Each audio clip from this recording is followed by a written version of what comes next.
The Bible is filled with beautiful visions. And then there are the other ones. The strange, terrifying, and flat-out bizarre visions that have left people scratching their heads for centuries. But these aren't just random nightmares. Many believe they are messages from God, wrapped in mystery. Today we're diving into 5 of the most surreal visions in the Bible. These aren't just ancient quirks. They're packed with meaning that people have debated for thousands of years. Ready to see what God was showing his prophets? Let's get into it. Vision number 1. Ezekiel's wheels within wheels. The year is 593 BC. The prophet Ezekiel is an exile in Babylon, sitting by the river Chebar when the heavens tear open. And what he sees is unlike anything on earth. 4 living creatures, each with 4 different faces. A man, a lion, an ox, and an eagle.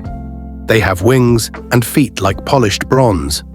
But the truly strange part was next to them. A set of wheels. Not just any wheels, they were intersecting, a wheel within a wheel, and the rims were covered with eyes. A voice from the scripture says, "When the living creatures moved, the wheels beside them moved. And when the living creatures rose from the earth, the wheels also rose." These wheels could move in any direction without ever turning. And those countless eyes watched from every angle. So what was this all about?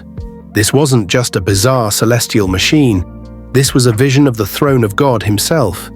The 4 faces likely represent the 4 corners of creation: humanity, wild animals, domesticated animals, and birds. The wheels that move anywhere, see everything, and are perfectly synchronized with the creatures. They represent God's omnipresence and awesome power. He sees everything, and his will moves perfectly through all of creation.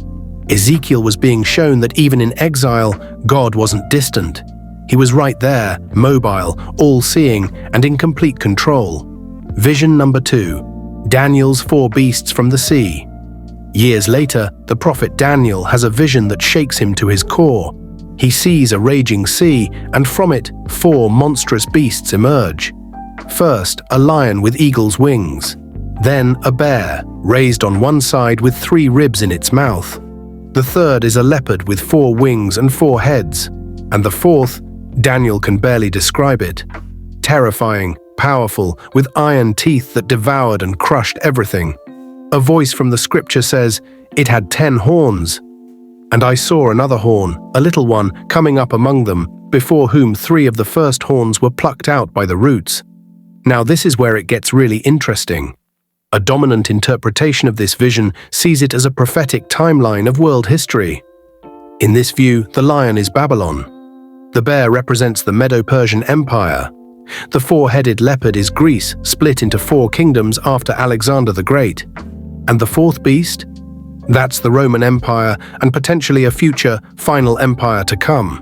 The 10 horns are seen as 10 future kings, and the little horn that rises up to dominate them. Many believe this figure is the Antichrist. Daniel was being shown the rise and fall of earthly empires, all leading to a final evil ruler. But the vision doesn't end in despair. It ends with God, the Ancient of Days, taking his throne and giving all dominion to the Son of Man, whose kingdom will never end. Vision number 3. Zechariah's flying scroll and woman in a basket. The prophet Zechariah had a series of strange visions, but 2 stand out. First, he sees a massive scroll, 30 feet long and 15 feet wide, flying across the sky. It's covered with curses, and its mission is to enter the house of every thief and liar to bring judgment. A voice from the scripture says, "This is the curse that is going out over the whole land." But then it gets weirder. Zechariah sees a woman sealed inside a large basket with a lead lid. An angel tells him her name is Wickedness. Then 2 women with stork-like wings appear, lift the basket, and fly it away to the land of Shinar, ancient Babylon. What on earth could this mean? The giant flying scroll is a powerful image of God's law, seeking out and judging hidden sin. Its huge size shows that nothing escapes God's notice. The woman in the basket is even more pointed. This isn't just about punishing sin, it's about removing the very source of systemic corruption from the land. By taking wickedness back to Babylon, the biblical symbol of organized rebellion against God, the vision promises a future, radical cleansing of God's people. Vision number 4, John's locusts with human faces. On the island of Patmos, the Apostle John receives a vision of the end times in the book of Revelation. He sees a star fall from the sky, who is given the key to the abyss. When it's opened, smoke pours out, and from the smoke come locusts. But these are not normal insects. A voice from the scripture says, "The locusts looked like horses prepared for battle." On their heads they wore something like crowns of gold, and their faces resembled human faces. They had hair like women, teeth like lions, and iron breastplates. Their wings sounded like an army of chariots, and they had tails with stingers like scorpions, used to torment people for 5 months. But here's the most crucial detail. They were commanded not to harm the earth or plants, but only those people who did not have the seal of God on their foreheads. They couldn't kill, only inflict agony. Their king is the angel of the abyss, whose name is Abaddon, the destroyer. This is a terrifying picture of demonic forces unleashed on a godless world during a period known as the Great Tribulation. The human faces suggest intelligence, the crowns, authority, the lion's teeth, destructive power. This is a calculated spiritual assault. John is witnessing a preview of hell on earth. Yet even in this horrifying judgment, there's a limit. God's people are protected, and the torment is not allowed to be fatal. Vision number 5, Peter's sheet of unclean animals. Not all bizarre visions are terrifying. This one changed the world. The Apostle Peter is praying on a rooftop when he sees a huge sheet being lowered from heaven, filled with every kind of animal, reptile, and bird, many of which were forbidden as unclean for Jews to eat. A voice says, "Get up, Peter, kill and eat." Peter is horrified.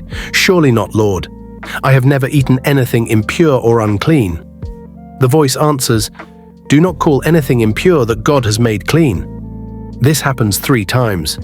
Peter is completely baffled, but this vision wasn't about food, it was about people. Just then, men sent by a Roman centurion named Cornelius arrive, asking Peter to come and preach to them, to Gentiles. And Peter finally understands. The unclean animals represented all the non-Jewish people of the world. God was showing him that the old barriers were gone. The gospel was not just for the Jews, but for everyone. This single vision broke down the wall between Jew and Gentile and paved the way for Christianity to become a global faith. From Ezekiel's wheels to Peter's sheet, these visions all served a purpose. They show us God is in control even when the world seems chaotic. They show that earthly kingdoms are temporary, but His is eternal. They promise that justice is coming and evil will be dealt with. And they reveal the incredible, shocking scope of God's love. These ancient visions aren't just historical curiosities. They are packed with meaning about God's power, His judgment, and His mercy. So don't just move on. Go read these passages for yourself. Ask God to show you what He wants you to see. The same God who spoke to them is the God who still speaks through His word today. If this video opened your eyes to the deeper meanings in the Bible, hit subscribe and ring the bell so you don't miss our next deep dive. Which vision stands out to you the most? Let me know in the comments. Thanks for watching. Keep seeking.